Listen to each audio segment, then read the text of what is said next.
네, 시청자 여러분 안녕하십니까? 이번 주부터 전지적 MZ 시점이라는 새로운 프로그램의 진행을 맡게 된 임소희 조제입니다. 네, 반갑습니다. 저희가 이 전지적 MZ 시점이라는 프로그램에서는요, 매주 한 가지 좀 큰 논란이 됐던 이슈거리를 정해서 그와 관련된 논의되고 있는 주요 쟁점에 관해 저희가 그냥 자유롭고 편하게 대화를 나누는 그런 프로그램으로 진행을 해볼까 합니다.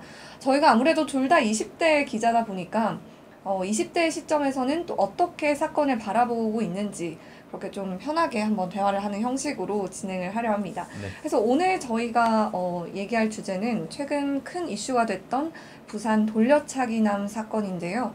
여기서 크게 논의되는 주요 쟁점으로 사적 제재가 나옵니다. 이 사적 제재는 정확히 어떤 거죠? 사적 제재란 국가 또는 공공의 권력이나 법률에 의거하지 않고 개인이나 사적 단체가 범죄자에게 일괄적으로 벌을 내리는 행위를 사적 제재라고 합니다. 네. 그래서 이제 사적 제재 같은 경우에는 이 법치주의 국가에서는 아무래도 이 헌법 혹은 이 형법 같이 이제 법이 명시화되어 있기 때문에 굉장히 금기시하고 있고요. 그래서 이런 사적 제재를 저희가 왜 이 토의 주제로 선정을 하게 됐는지 한번 살펴보면 한 달 전에 부산 돌려차기 사건이 있었죠. 이 돌려차기 사건에 관해서 유튜버 카라큘라가 이 피의자의 신상 공개를 했습니다. 네. 이거에 관해서 참 이 일각에서 정말 의견이 분분히 갈렸어요. 네. 이 사적 제재가 필요하다. 이 피의자의 신상 공개를 함으로써 공공의 이익을 가져다 준다라는 입장이 있었 반면 이제 일각에서는 사적 제재를 이 유튜버가 과연 해도 되는가? 선을 넘었다. 네. 이거는 당신이 할 게 아니다. 라고 하면서 굉장히 또 반대하는 의견도 있었죠. 네. 이에 관해서 혹시 소희 씨는 어떻게 생각을 하는지 한번 여쭤보고 싶습니다. 저는 사적 제재를 좀 찬성하는 입장입니다. 아, 찬성하신다고. 네, 왜냐하면 사실 우리나라 이 법 체계를 현재 살펴보면 피해자에게 신상공개 청구권이 없어요. 그리고 수사기관이 또 일을 하지 않았다고 해서 피해자가 따로 이의를 제기할 제도가 없는 것이 저는 좀 근본적인 문제라고 생각을 하는데요. 사실 사적 제재가 옳다 그르다 뭐 이런 걸 떠나서 만약에 우리나라 법 체계를 봤을 때 정말 그 피해자를 보호해주는 법 체계가 제대로 마련이 되고 2차 가해를 방지할 수 있는 그런 법이 제대로 마련이 됐을 때 이런 사적 제재에 관한 논의가 나올 필요가 있었을까 이런 생각도 들어요. 그래서 신상공개 청구권이 일단 피해자에게 없다는 점, 이게 과연 피해자를 진정으로 보호하는 제도라고 볼 수 있을까라고 생각을 했을 때 저는 우리나라 법 체계가 아직 미흡한 부분이 많기 때문에 사적 제재는 필요하다 이렇게 생각을 합니다. 세희 씨는 어떻게 생각하세요? 소희 씨 말씀은 네. 어쨌든 사적 제재가 필요하다. 그 이유는 피해자 입장에서 봤을 때에는 신상 공개를 청구할 수 있는 그런 권한이 없기 때문에 네. 스스로를 보호할 수 없는 상황이다. 그쵸. 그런 상황에 놓였을 때는 사적 제재만이 어쨌든 네. 피해자가 보호를 받을 수 있는 어떻게 보면 일종의 수단이라고 말씀을 하셨네요. 네. 저는 일단 개인적으로는 반대를 하는 입장입니다. 그래요? 왜죠? 저는 사적 제재를 반대를 하는데 네. 저는 일단 가장 중요한 거는 이 사적 제재의 범위를 정할 수 없다는 점이 저는 굉장히 큰 문제점이라고 생각을 하는데요. 네. 이번 사건 같은 경우에는 워낙에 여론에서 크게 확산되기도 했고 또 이 대한민국의 정서상 대한민국 국민들이 굉장히 많이 공분을 샀잖아요. 굉장히 분노를 일으키는 사건이었기 때문에 사실 이런 사건 관해서는 사적 제재를 가함에 있어서도 뭐 일각에서는 어느 정도 우려를 표하겠지만 굉장히 그래도 많은 동의를 얻은 편이라고 저는 생각을 해요. 네. 그렇지만 이 사적 제재의 범위가 만약에 예를 들어서 정말 사소한 행동 하나하나에도 나는 이 행동이 사적 제재야 라고 하면서 이 상대방의 분풀이를 한다든지 폭행을 가한다든지 이렇게 했을 때 저희가 이 헌법이나 형법 같이 정해진 기준이 없기 때문에 사적 제재를 내가 가함으로써 일정한 기준이 없다.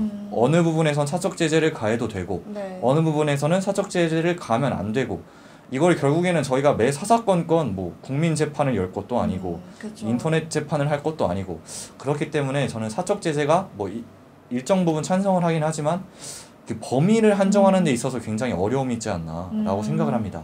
그러면 따지고 보면 이제 제이 씨 말로 보면 사적 제재가 또 다른 2차 가해를 낳을 수도 있다 이런 그렇습니다. 거죠. 네.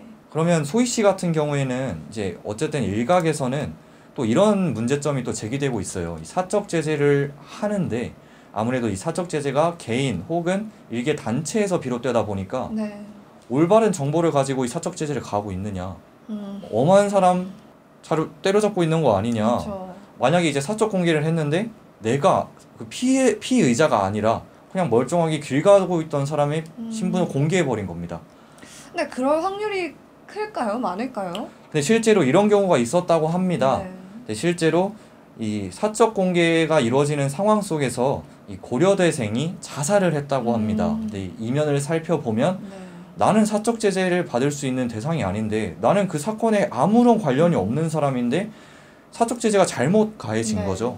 사적 제재가 잘못 이루어지다 보니까 이 고려대 학생이, 이 명문대 학생이 억울함을 금치 못하고 참지 못하고 자살을 했던 그런 사건도 있었습니다.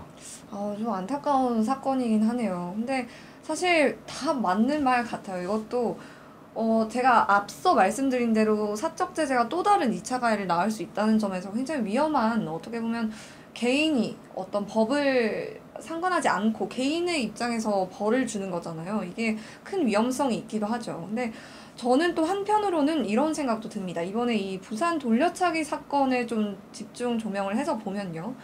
카라큘라가 신상 공개를 한 이유를 이렇게 설명을 합니다.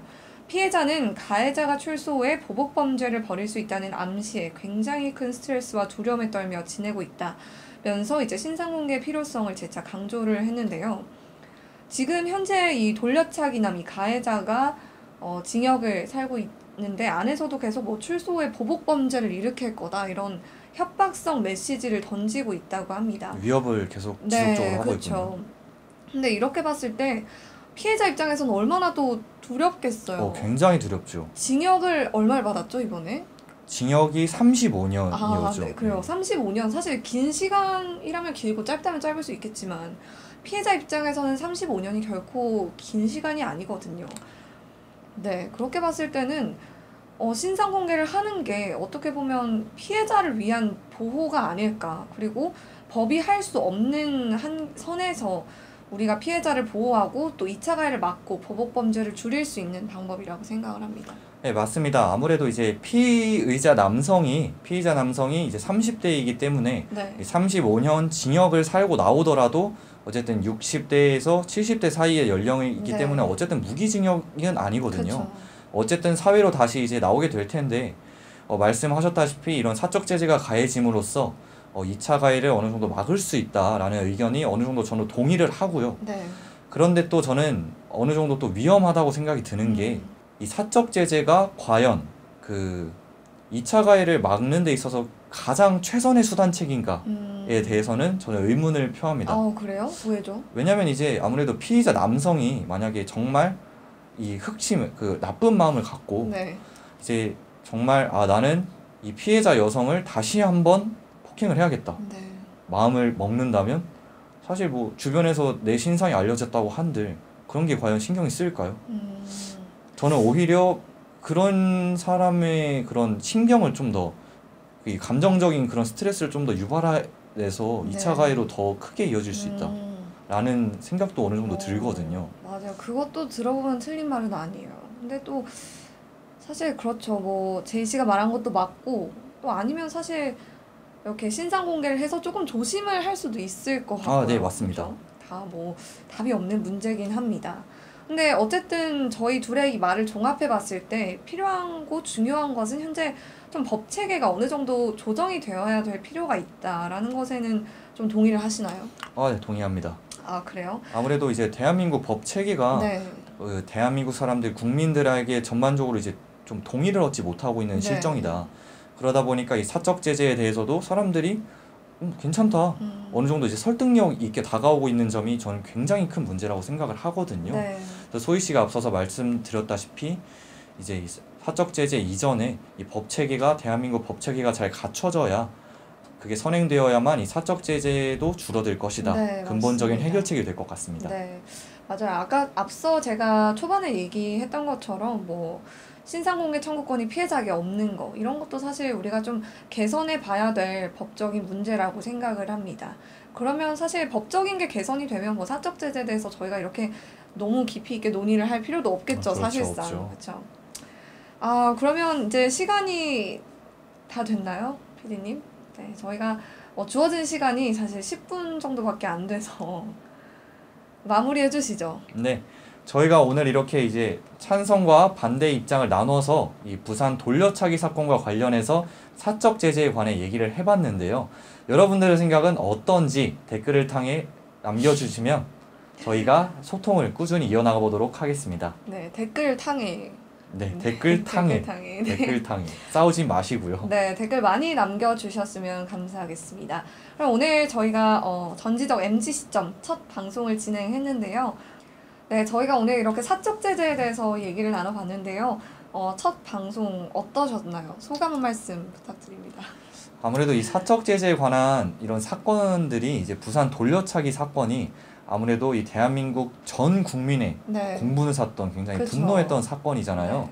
그래서 아무래도 이렇다 저렇다 좀 의견을 공유하고 나누기가 참 굉장히 조심스러웠었던 네, 것 같습니다. 맞습니다. 네, 맞아요. 사실 이번 주차는 저희가 좀 무거운 주제로 이렇게 얘기를 나눠보긴 했는데요.